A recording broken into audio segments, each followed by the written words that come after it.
School teacher. I'm an education attorney for over a decade, and I'm a daughter of seniors and the mother to two young boys, Harrison and Oscar. I'm really glad to be your host and moderator for today's timely discussion. As we elevate our virtual environment, I'm glad to bring together diverse people in diverse spaces. I want to especially acknowledge those joining us from my district, the 32nd Middlesex, as well as those from across the Commonwealth.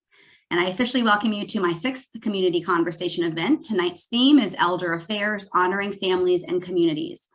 The goal of our panel is to explore how we transform the terrible toll of COVID-19 on our seniors and the programs that support them into actionable solutions that honor their dignity and well-being, as well as those of their families and the workforce that supports them. So let's quickly review our time together because it's short and we have a lot to cover. So we're going to organize our discussion tonight first with a brief introduction of each panelist. I'll then offer some opening remarks to establish the context for our dialogue.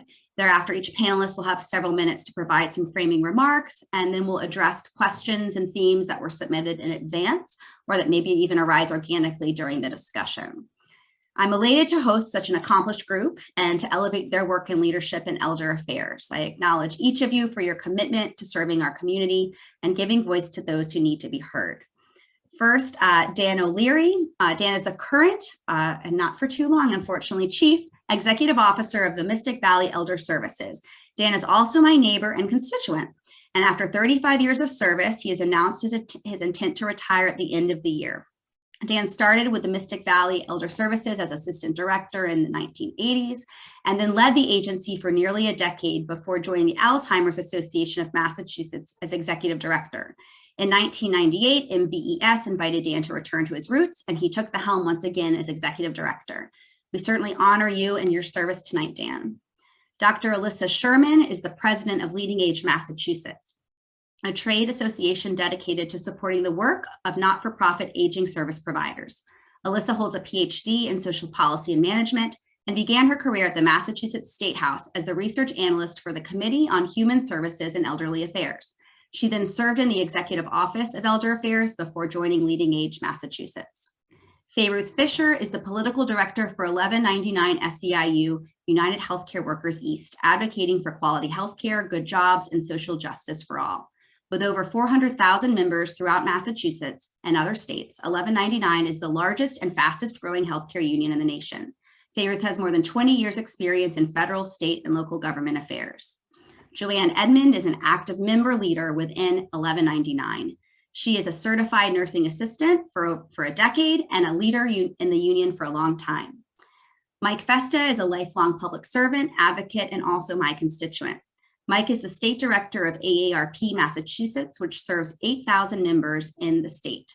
Mike represented the 32nd Middlesex District as state representative from 1999 till 2007, and thereafter served as the Massachusetts Secretary of Elder Affairs.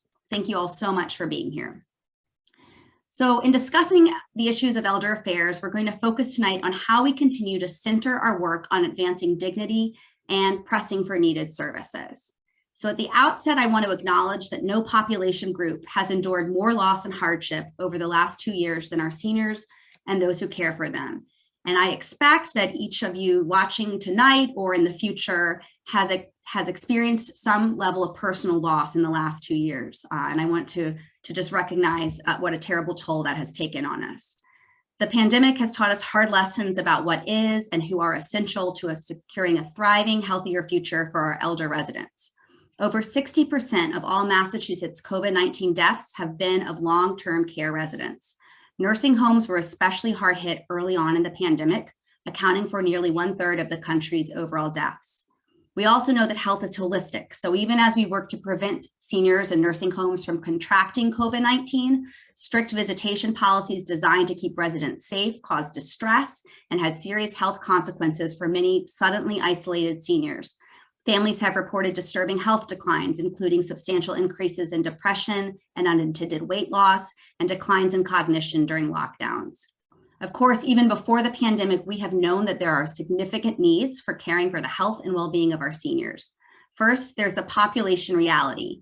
From now until 2030, an average of 10,000 baby boomers will turn 65 every day. Already, demand for quality care dwarfs supply.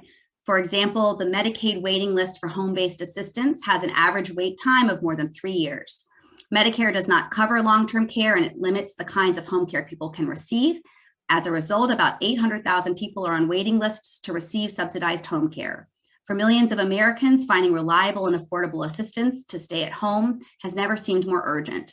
And many elders and their families struggle to understand their options for types of senior living and opportunities to age in place. Indeed, we know that conditions of nursing homes and long-term care facilities that drastically differ based on the resources and access. So we also must grapple with the risks of social exclusion and isolation for our senior community. Next, we should factor in the financial reality for seniors. Nearly half of US households headed by someone 55 or older have no retirement savings. Many Americans over 65 rely completely on Social Security income.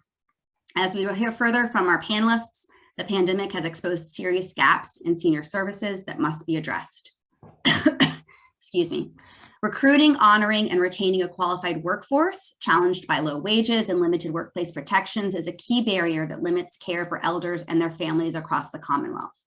So these are some sobering components as we set the context for seniors and their families. At the same time, in large part thanks to critical work that we'll hear about more from our panelists on which they're leading, action is being taken, including in state and federal legislation, to address many of these challenges. We can leverage hard lessons to improve our support for and services to elder residents.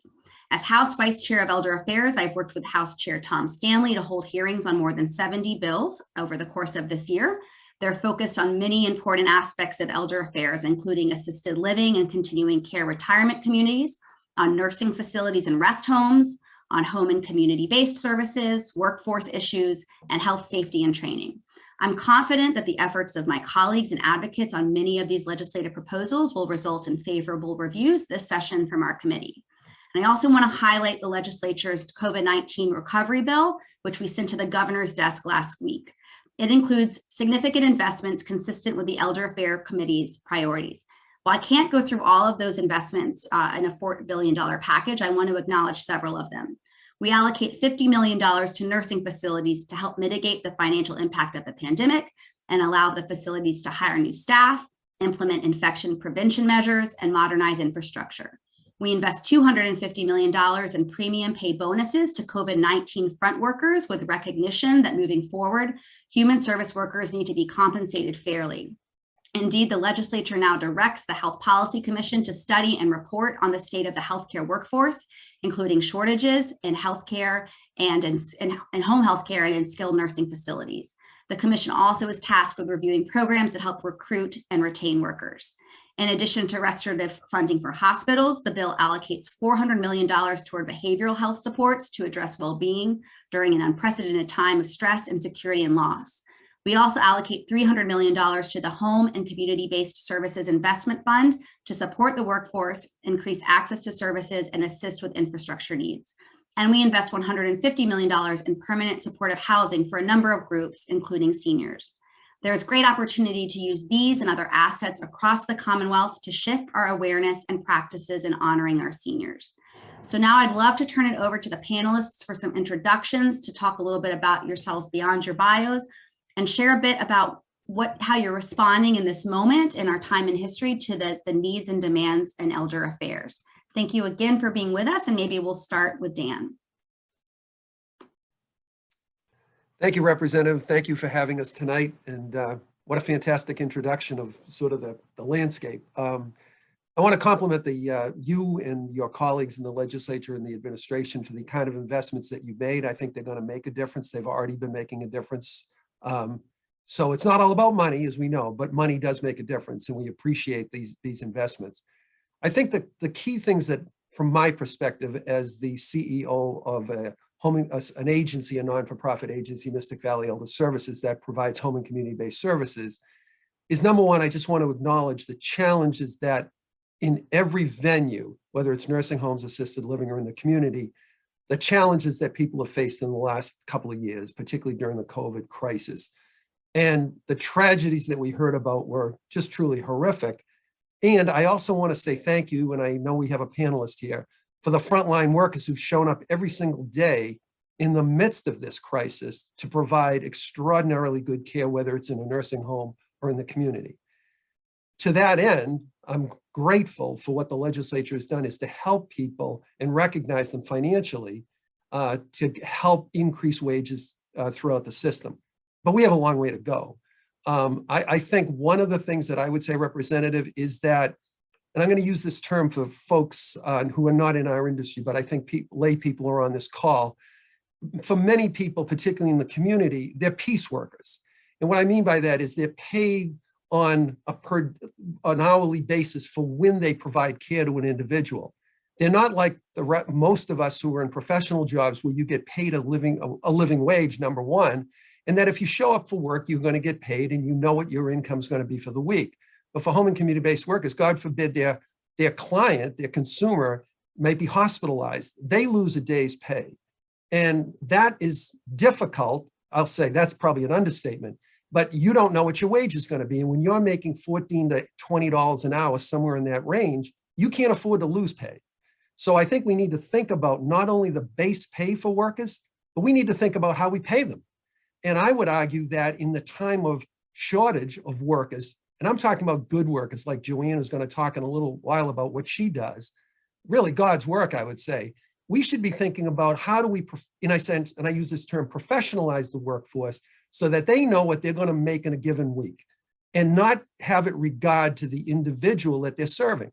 Because the reality is in our business, there is far more people who need help than we have workers. So we can keep Joanne and everybody else in this industry working safely and without fraud and abuse. So that's the number one thing. And the last thing I'll say, I'll use up my 30 seconds, which is probably a minute and a half, is that we need at the same time to make sure that people in Massachusetts understand that in this Commonwealth, the legislature and the governor for the last almost 50 years have invested in a home and community-based system that makes it accessible for people who are not necessarily on Mass Health or Medicaid, and that we have a system where people can get services who are not desperately poor, but in the middle class. And we need to do better in making that available to people so that we can make sure that people who want home and community-based care, who are getting by on small pensions and Social Security, have access to care at home. So thank you very much. Thank you, Dan. Excellent points. Let's turn now to Alyssa. Some thoughts from you, please?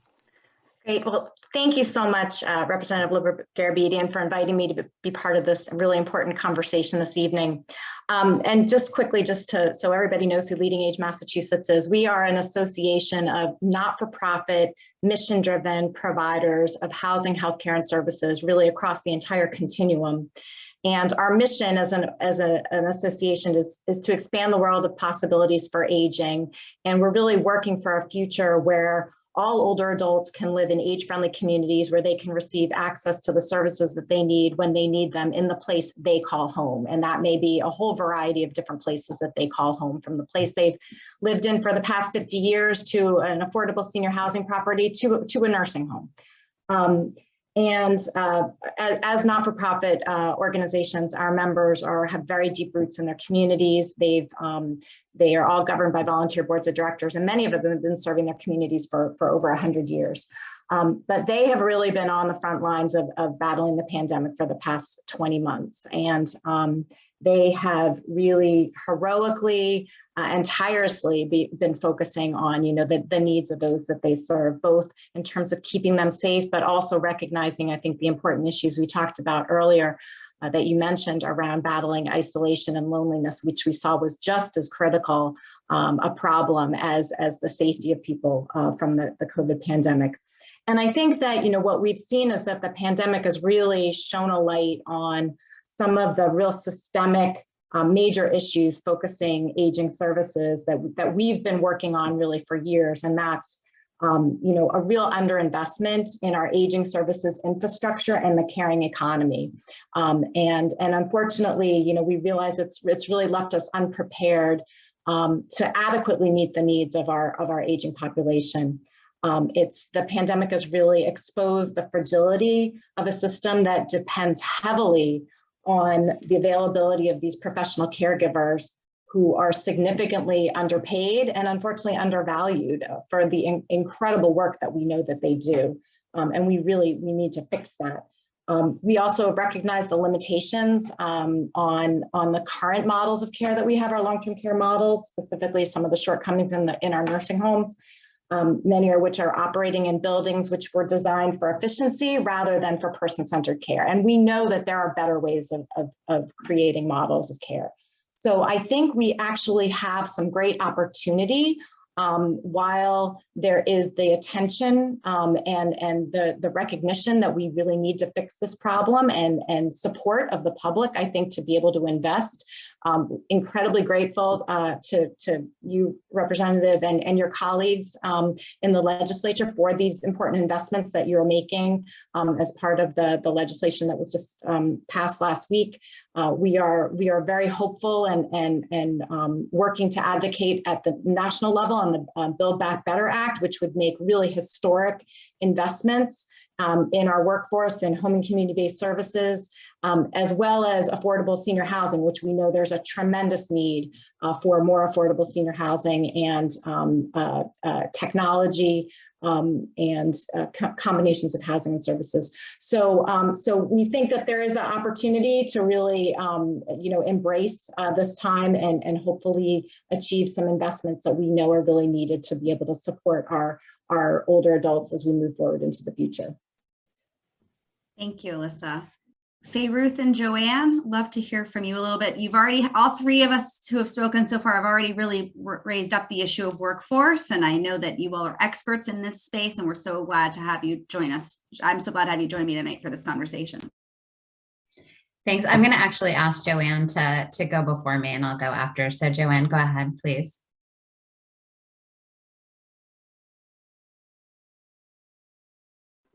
Joanne, you are still muted, so let's see if we can, there you go. Okay. Hi, everybody. Good evening. My name is Joanne Edmond. I am a mother of a new college student, a delegate with 1199 SEIU for 7 years, and a certified nursing assistant for 10 years now. It's a long time to work in such stressful field, but working with the elderly, more often you become attached to them, knowing that sometimes you're their only joy. And that's the reason why I stay. Although it's a very stressful time lately. Let's start by pointing out that those residents now, all they are hoping it's quality care and adequate staffing for this holiday. And really, they don't ask for a lot. It's just smiling staff. You know, when they don't have no more staff and when the agency come with their face, you know, I don't think that's they sign up for that. When the agency is getting paid much more money than the staff in the nursing home, and what do you expect the staff to do? Sure, as a staff, I would sign up for the next agency who's paying me twice the money I'm getting paid at my nursing home. College is not cheap, and I cannot let my loved ones suffer. Us, as immigrants, we have family overseas, and health insurance, it's another bill to deal with. You see, 2 jobs is not even enough, but we find strength to smile at our residents. We just help them have a good day. But according to you, who help us? The union, maybe. Let's not forget, quality care deserves quality pay.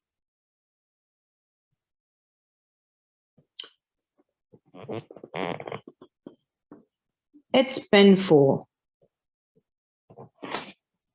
My auntie is 72 and she have dementia.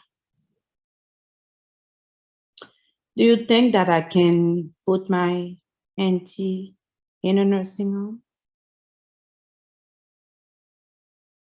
Knowing that it will be 2 CNA for 47 patients?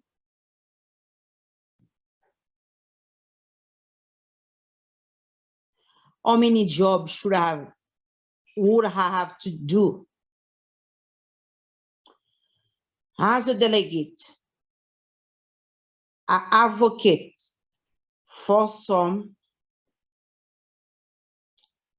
worker in the kitchen to go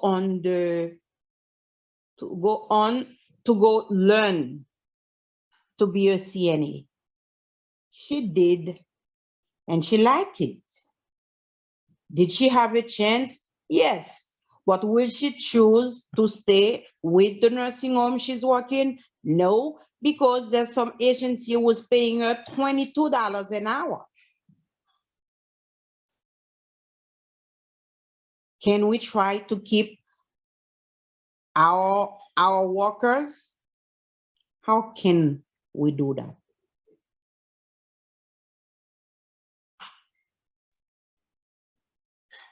Thank you, Joanne, for sharing your experience and some of the challenges that you're facing day to day. And I'm just going to start where Joanne sort of left in terms of, I have the privilege of being the political director for our union that Joanne is a member of and a leader in.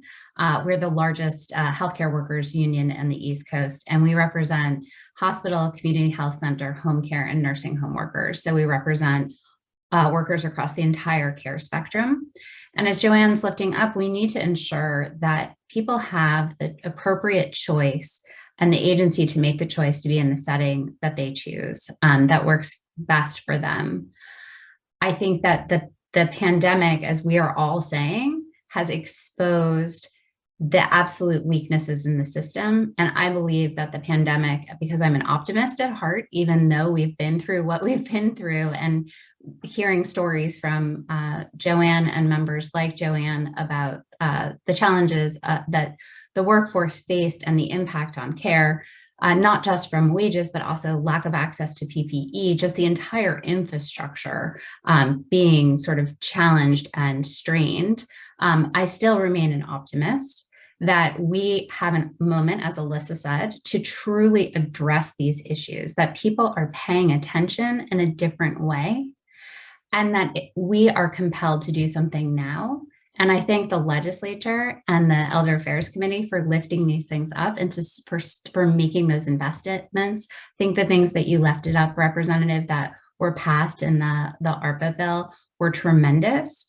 And I would just also underscore something that's central to 1199 is that member voices, which are people who are closest to the problem, have to be part of the solution. And in that legislation around workforce and worker retention in nursing homes, the legislature actually named 1199 to help advise on some of those things. So by privileging voices like Joanne's, we are doing something different than we have done. And I want to commend that work and continue to say, this is what we need to be doing. This is the workforce that we need to listen to at this time to ensure that we have quality care. I would also say that Joanne also touched on something really central, that wages are central to recruiting and retaining staff, but there are other key issues that are really impacting the workforce: affordable health care, housing. It's all a part of the same sort of infrastructure when we're talking about a workforce that is largely women, largely immigrant women. It is these things that continue to compound, and we need to address this in this moment with the urgency. And I feel confident that we are doing that. There is synergy now with Build Back Better and the state conversations where we can truly leverage this moment and the readiness of investment, and that there is an inflection point across the spectrum to be making these investments. I know we're going to dig deeper into some of those opportunities, so I won't take more time in going through them now, but really happy to be able to be here and a part of this important conversation. Thank you so much, FayeRuth and Joanne. And Joanne, having only just met you tonight, I can understand why some of the clients you serve would find joy in having your presence in their lives. And I'm just really honored by your heroism, over the years that you've been working in this field. So how about if we hear now from Mike Festa a little bit from AARP? Okay, thanks, Kate. And thank you for all the panelists as well. Let me just give you I'm going to spend a little time, just a couple of minutes, on who we are and what we do. And then I know we're going to get into the substance of some of the issues before us. But I got to give you a slight correction, Kate. There might be 8,000 AARP members just in your district. We've got 750,000 in Massachusetts, 38 million in the country. We're focused on the 50 plus, and we do a lot of lobbying in the federal side of things. You probably know that in Build Back Better, we've talked about briefly, AARP is right in the middle of the conversation around going after big pharma, recognizing that the high cost of prescription drugs are brutalizing a lot of folks. They just really are in a tough place. And we are the voice that's focused on that, as well as some of the other cost centers and challenges, overall facing people 50 plus. But at the state level, as you well know, as vice chair, and Tom Stanley as house chair, and Pat Jalen, the Senate chair, I think of those folks in elder affairs. At the state level, there's a lot of discussion and there's a lot of opportunity that we'll be talking about, at least touching on tonight. But I want to highlight the fact that at AARP, we're looking at how do we better support caregivers as well. There are over 840,000 caregivers in Massachusetts, family members who are doing things out of love. And if you imagine what it would be like if those caregivers weren't stepping up to help their loved ones, what impact that would have on the overall system. We're talking about that system. And there are some weaknesses in it that we've touched upon, but I want to emphasize that supporting caregivers is part of the solution as well. And so we're doing that in a number of ways. But I also want to touch upon a couple of other things that we're doing. We recognize that a lot of folks, again, our population 50 plus, they're worried about retirement. You made a point. A lot of folks are going into retirement without adequate savings. So we're doing a lot of program work on helping people save for retirement, how to deal with debt issues, how to deal with fraud. I mean, we're not going to spend too much time tonight on that, but let's just agree that there's a lot of fraud going on, and there's a lot of implications of that address, some of the vulnerabilities that people have. We talked about loneliness. I want to assure you that at AARP, we're looking at all age-friendly, dementia-friendly community efforts to bring together community and focus on the isolation and the loneliness and the challenges that are health-related as much as just emotional that have been exposed by the pandemic. And I want to end with that point about the pandemic. We'll talk a little bit about systemic change in the nursing home long-term care system. I know that that's a big part of how we take advantage, if we can put it that way, of what we've seen as the downside of the impact of COVID on older people, especially residents of long-term care facilities. But I can tell you right now, we spent a lot of time as an AARP organization in the early stages calling attention to not just the Baker administration, but the general public, in the fact that not only a lot of people dying, but things like rolling out the vaccines. That took there were a lot of mistakes made. And there's a lot of effort that's been made. People like yourself, Rep, and others who are part of the solution to making sure that people had access to vaccines. That's part of what AARP was focused on. And as we speak, we know right now there's not a problem with vaccine availability for boosters, but there is still a problem with getting those appointments. So, some of us are from Melrose. I want to give a shout out to Paul Broder, former rep, who today had a drop-in for vaccine boosters.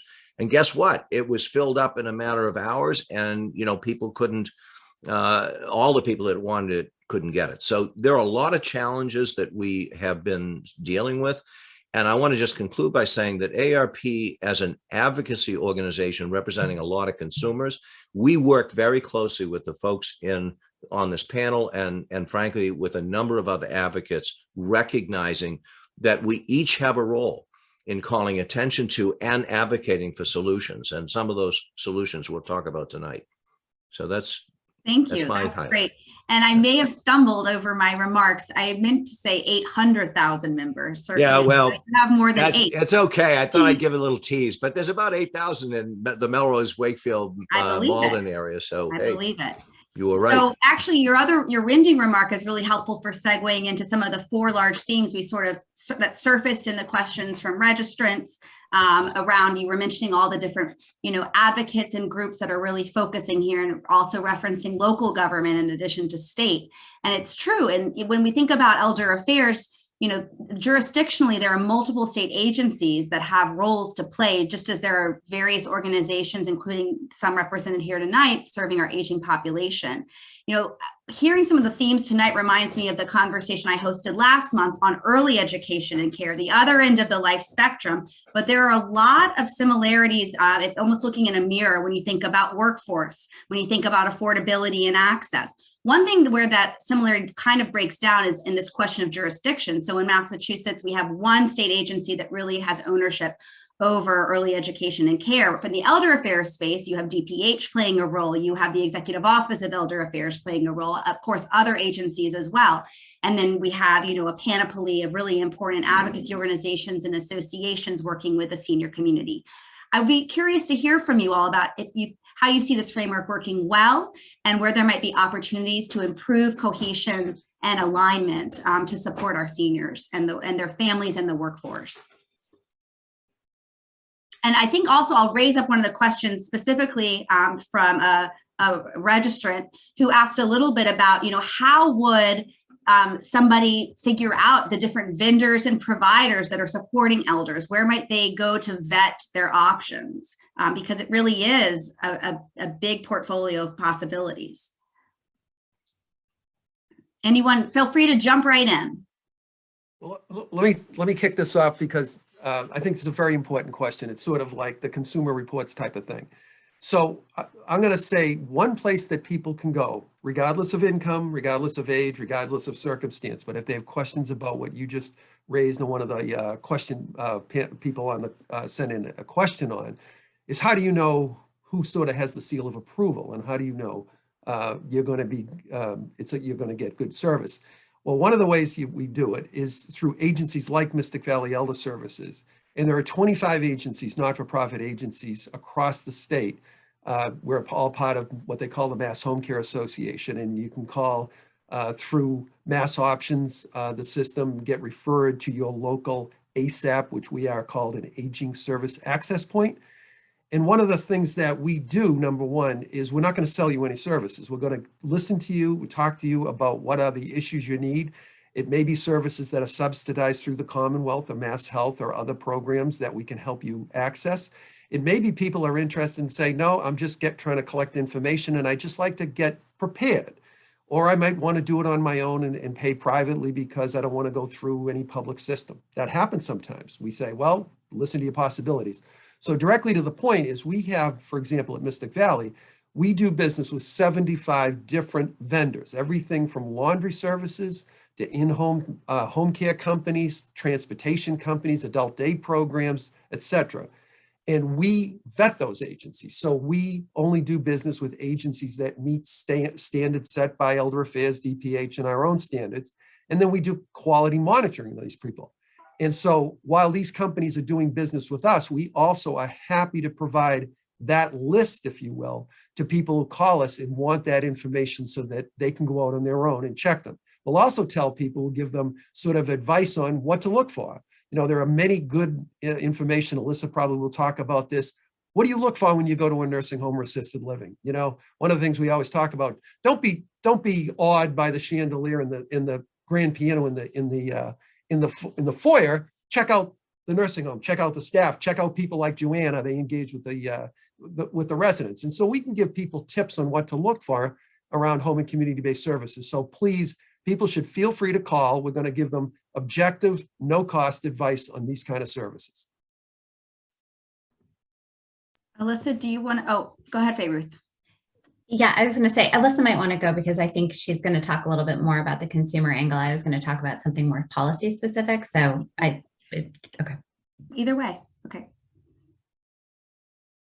Well, I'll just add on to what Dan said, is that in addition to the ASAPs, where we often always, recommend that consumers start with the ASAPs, every city and town also has councils on aging, which also have, often really wonderful information about what all the resources are in their locality.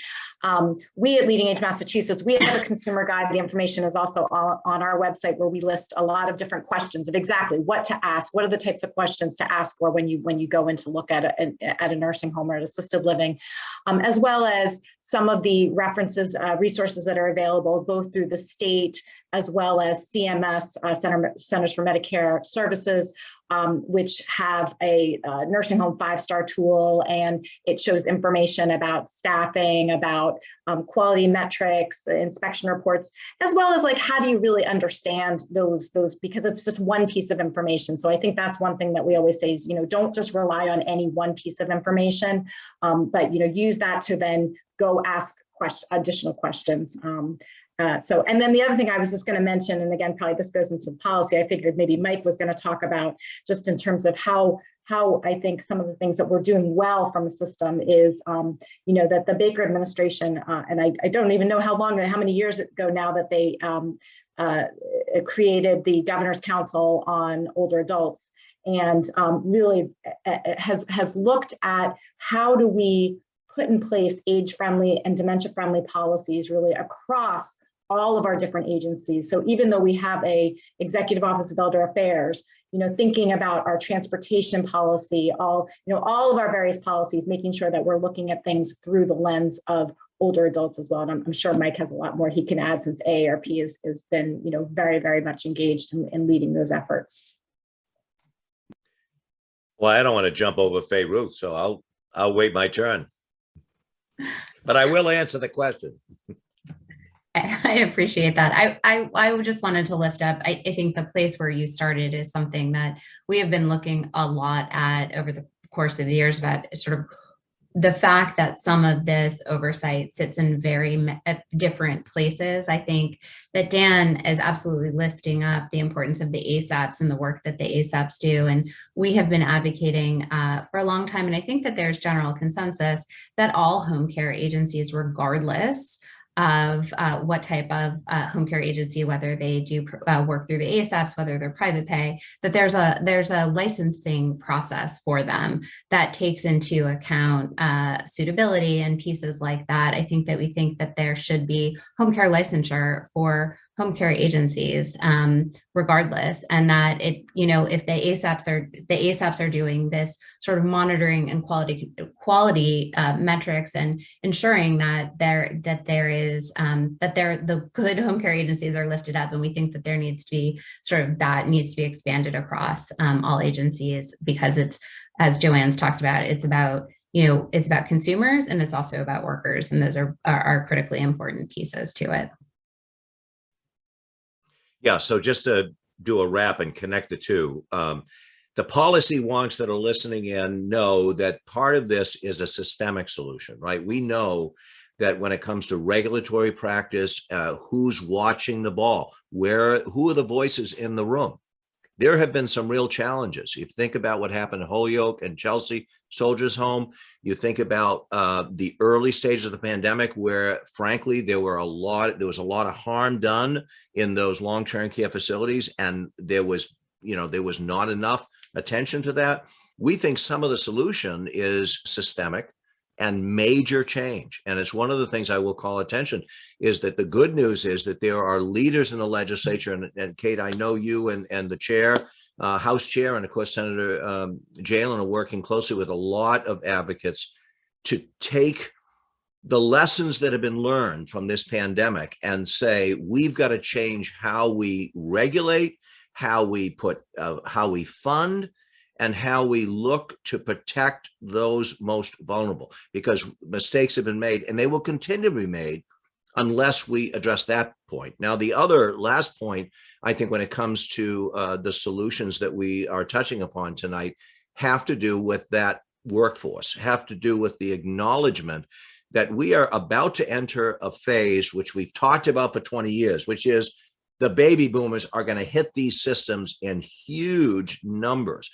And if we don't have the resources in terms of those trained workforces adequately compensated, and we don't have a full spectrum of care, we're going to talk about this more, but I want to make the point that AARP feels that there is a place for nursing homes in that continuum of care. There are some folks, frankly, who are best and safely served in that environment. And there are a lot of folks who really not only don't want to be in that setting, but they can be served in community through ASAPs, through the organizations that Alyssa has alluded to.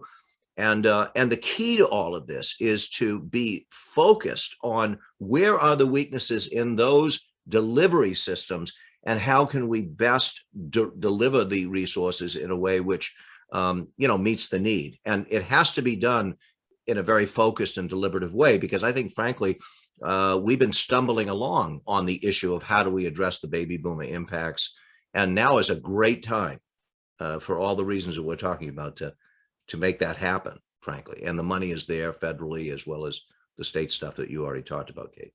Thank you all. I see that Joanne has her hand raised, and I'm really excited to hear from you on this topic, and also to weave in as much as you'd like. Another theme that we've really heard a lot about, including in our prep sessions, was around workforce. So happy to hear from you and your thoughts as well. Yes, most of the time when DPH come, DPH say that they are going to come. Then when they are coming, you see there's 10 people on the floor. Then I think that that's not the way to do it. If you want to fix the problem, drop by. We used to see like a undercover boss. Yeah, for you to know that company, it's a good company, you need to investigate how it treat because the problem, yeah, you're going to think about the resident, but what about the person who's dealing with the resident? If I'm stressed every time I step inside that nursing home, it costs you money also, right? It's not a good nursing home. I need to be able to come to the nursing home happy and leave happy. Like that, I will serve those residents much more efficiently than anything. It's not, sometimes money is a good deal, but if I'm happy to serve someone, that person will be much more happier. Remember, the small book that trained me, it's a book where 20 years ago. Now, the person who come to the nursing home, it doesn't have age. 20 years ago or 40 years ago, there were a certain age where they decide that, oh, when you're 50, you have dementia. Now, you find those young people who's in a nursing home because like we have people 31 who inside a nursing home. That 31 years old in the nursing home is very difficult. We cannot treat that 31 years old lady as a 50 years old lady. We cannot force that 31 years old to be out of the bed at 6. It's not a one size fit all. For that, the people, the employee who are going to stay, we have to retrain them. It doesn't matter. If they have provision, they did apply for the PPE loan. They have that money. Why they keep it in their pocket? Retrain the one you see who have potential to stay. Long as they want to stay, retrain them. You cannot, just because I am a CNA for 10 years, you just put me, I come to apply, you just put me on the floor. No, this setting is not the same setting where I used to live. You know, this setting is not the same setting where I used to work. You understand? The time they allow to get the training, give them the real training. You know, Yeah. Those things like that, they need to, yeah, it's a setting. You hire someone, there's 2 weeks allowed to train that person, take time to train that person. You know, there's a bunch of things, bunch of CNA doesn't know, but you put them on the floor, and after that you blame them because we have a pressure, we have this. You cannot blame them. Did you take time to train that person? Did you know that person doesn't know how to put someone on their back or on their side? You don't know that. Right. But just because the person tell you, I've been a CNA for 10 years, you just put that person on the floor. But you're going to put on your accounting, you did train that person for 2 weeks. You got that money. The state give you that money for that. They give you that credit for that, right? But that person didn't get trained for that. Who's suffering? The resident. One thing I'm hearing. We train them also. Yes. Thank you, Joanne. If I might, what I'm hearing in part about the workforce is something I think everyone here agrees. Compensation is critically important. You have a college student now in your family. You're thinking about your own finances, and that's critical. There are also other components to workforce dignity that include the environment, the degree to which you have respect from your employers, that you feel safe and supported, that you are continually learning and being given opportunities to be a professional in your field, because we learn new things. Your clients may change. They may have different kinds of needs and demands. Yes. And so it's really, all of these things are part of what matters to making sure that we build up a workforce that is supported. And I also think it goes back to that original question of how do we look for the right fit for our seniors in our lives? And to your point, we should be looking as well at how those places are treating their own employees, because if you're not well cared for and supported, it's going to be much more challenging for you to care for the residents as well. Agreed. Well, no, I agree with you then. I think that's what you said, and I just wanted to raise it up. I really appreciate those points. Anyone else want to talk a little bit about workforce? I think we heard a lot about this in framing remarks, but if there's anything we haven't touched on, I'd be happy to hear from you. Oh, sorry, go ahead. Go ahead, Yeah. Mike. Oh, Yeah. Kate, I just want to point out that one of the challenges with this federal money, and we get so much coming in, we've been talking a lot about how do you sustain that effort, right? And I love the idea that you've come up with that trust fund, to be able to essentially bank some of these federal monies to extend the supports, in years out, not just in the next fiscal year. It might have been lost in the initial introduction, but I do want to call attention to that, because part of the challenge is when you have such a large infusion of federal resources, that solves the immediate problem, hopefully. But the question is going to be, so how's the state budget sustain that commitment? How do you continue to find resources to purchase those services and to pay those workers and to support that workforce? So it is an element that might have been lost, but I think one of the good news stories about what the legislature just recently did was to bank away some of those dollars for that very purpose of sustaining the support for the workforce going forward. I do see that we have someone who's watching who has questions, but if we could hold that until after we stop the recording, or you can put it in the chat, just because we're tight on time for the panelists, but I definitely will get to you. Any other panelists on workforce? Dan, go ahead. And then FayeRuth. This is probably way above my pay grade, Representative, but I think one of the things we need to also think about, fundamentally, pay is important to people as well as all the other things we've talked about here tonight. You also mentioned at the outset that the reality is that most of the people who are providing the care, not all, but most are new Americans, they're women, and they're generally low income.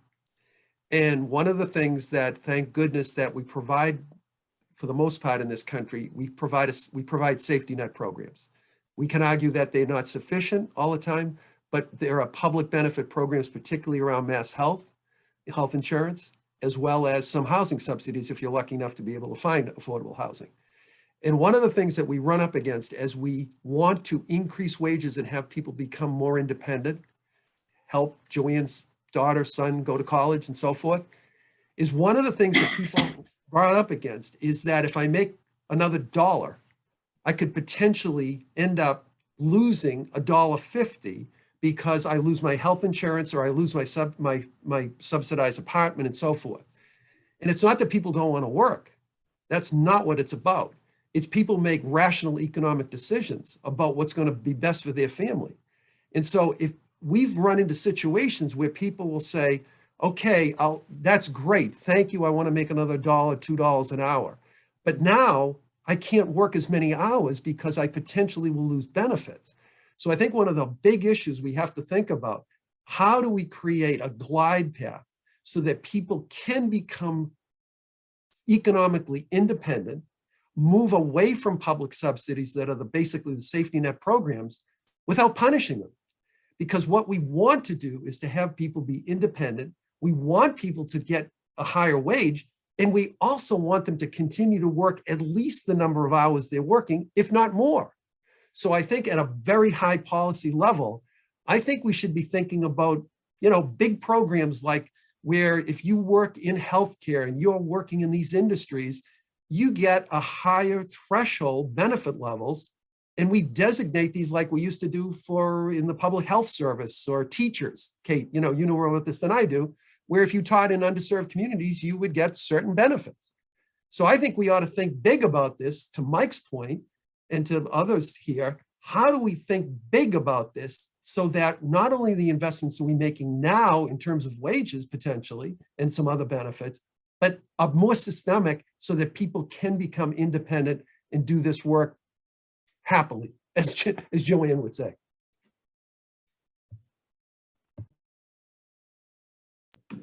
Great point. Thank you for raising up that issue around, cliffs of eligibility, and you're exactly right about making, people making rational decisions.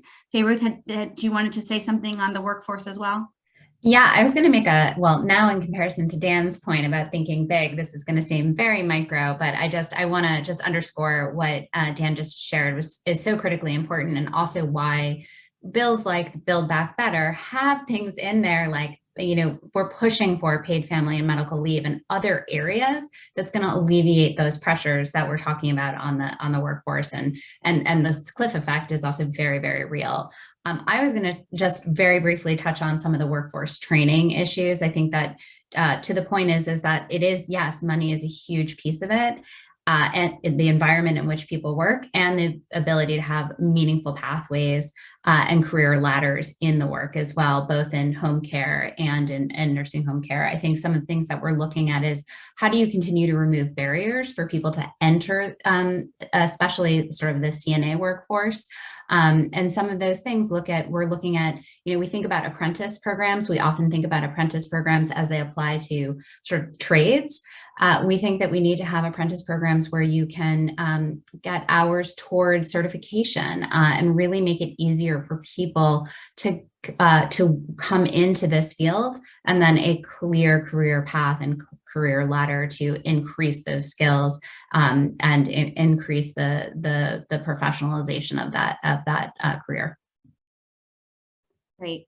And Alyssa, yes. Yeah, and I just wanted to quickly add on to all these excellent comments. We are in a particularly kind of acute crisis right now with workforce shortages, and I will tell you from my members' perspective, this is across the board. When you ask them what keeps you up at night, this is absolutely the number one issue that they're dealing with. But when we look out to the future, we have a huge gap between looking at our aging population and what the needs will be versus what the demographics are showing and who's potentially available.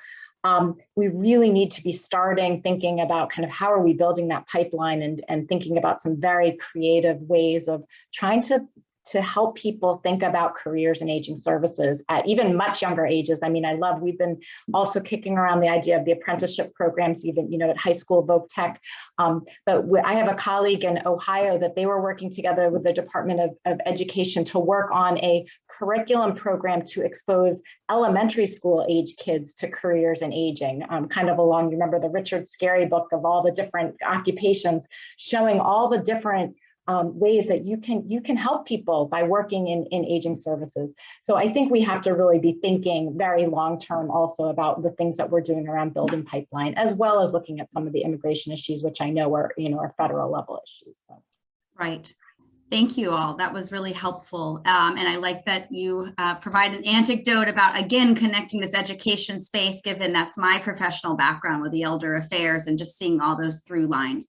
I want to be mindful of our time and recognize that, of course, we're not going to be able to get to the full list of topics that we've discussed, but I think we've really interwoven a lot of them into the remarks tonight and focused really heavily on some of the most immediate challenges and possibilities that we see at this moment at both federal action and the promise of additional investment, as well as what the state is working on. And of course, not only in the ARPA bill, but in the ongoing work we're doing in the committees. So while we won't have an opportunity to talk extensively at this point about the questions around affordability and access for families, as well as sort of how to age with agency, let me just offer everyone a minute or two if you want to touch briefly on either of those topics before we close. And of course, we'll raise up in a slide that we'll share and promote outward your contact information so we can continue these conversations with folks who are really interested in these topics. Mike, did you unmute? You want to? Well, I'll jump in. I'll do my close. AARP.org/MA. That's our website. That's a blog. It gives you all you need to know about what we do and how we do it. And it includes the programs as well as the positions we take on issues. There is a moment I would want to focus on as we do a wrap. We've talked a lot about workforce. We've talked about the system. But for the consumer who's looking to try to purchase home care services, that affordability question is a huge impact question, right? Because as Dan knows, and AARP has been focused on this, if you are either having to be very, very poor, qualify for mass health, which means you basically have no assets anymore, and you're going to go into the system and you're going to get those resources, or you are going to be very wealthy enough to purchase that private pay. And there are just too many people who just fit into that middle, and they're scared because to qualify for the home care program that Dan and Lisa Gorgoni and who's going to be doing it for Dan and all of those folks in home care, they're struggling with the fact that folks say, oh, this is great. I'd love to get 5 hours of help, for my mom. And then you realize that, well, actually, you're not entitled because your income is, another $500 a year more than we're able to do. So raising the amount of income or assets to capture a whole swath of middle-class folks is really another agenda item that I think we have to talk about at some other point. But that's a big deal for us at AARP because we see consumers really challenged by affordability themselves. Thank you, Mike. Really appreciate that. Alyssa? Sticking on the discussion on affordability, and one thing that has been a significant priority for LeadingAge for many years now is the fact that we need a better system for how we finance long-term services and supports. We don't have a system, as Mike was saying. If you are independently wealthy, you can afford to pay for basically the services that you need. If you are poor enough or you impoverish yourself by spending down care, you can qualify for Medicaid. And it's those folks in the middle that really struggle the most. We really need, there are other countries that have social insurance programs to pay for long-term care, long-term services and supports. And we did have legislation for a very short period of time, which was part of the Affordable Care Act called the Class Act, which would have created essentially an insurance program that people could pay into while they're working, and when they would qualify with functional needs, would be eligible for a cash benefit, which they could use to pay for home care, to pay for, you know, all the things that really that they're paying for right now privately, that families are really responsible for. And it really takes the burden off of the Medicaid program as well. And as we know, every year the Medicaid program continues to grow and take up more and more of, you know, of our state budget. And so we really need this much bigger solution. It really is, it is something that ideally should be done at the federal level. However, there are states that are looking at different financing options. So I would say that, you know, without a doubt, this is probably one of the most important things. If we're going to solve the issue on how we're going to pay for workers, you know, new models of care, all of those things, I think we really need to look at and tackle this issue of how we're financing our long-term services and support system. Go ahead, Dan. Okay. We talked about a lot of problems tonight, a lot of challenges that are real and that we're facing. I'm going to try to close on a more, I'll say, more optimistic note, maybe than some of the things I've talked about tonight. And one of the things is the Massachusetts home care system that is, I guess we're over 50 years old now. Ironically, Mike, maybe the home care system should be an AARP member, I guess. But to that degree, I just want to say how pleased and grateful that I am that I live in the Commonwealth of Massachusetts. And I'm not going to pick on any other states. I think it should be a federalized system, if you will, and we ought to do better. But I'm going to, you know, pat ourselves in the back here in the Commonwealth that we have one of the finest home and community-based systems in America. And the basis for the things that Mike and Alyssa have talked about are right in front of us. So in an optimistic way, the system is in place. We know it works. It serves families and individuals of all income levels, races, ethnicities, etc., in various circumstances. And all it takes is going to take is good people like they're on this call to make the Massachusetts home care system more accessible and more affordable. And that's not a pipe dream. It's right there. And if we legislators, the governor, the administration, other people look at this in a thoughtful way, and a lot of very smart people have looked at the financing of this, it is possible right now. Not 20 years from now, this can be done in Massachusetts to make the system more affordable and encompass more of those so-called lower middle income or middle income people. I think it can be done, and I think it can be done right now.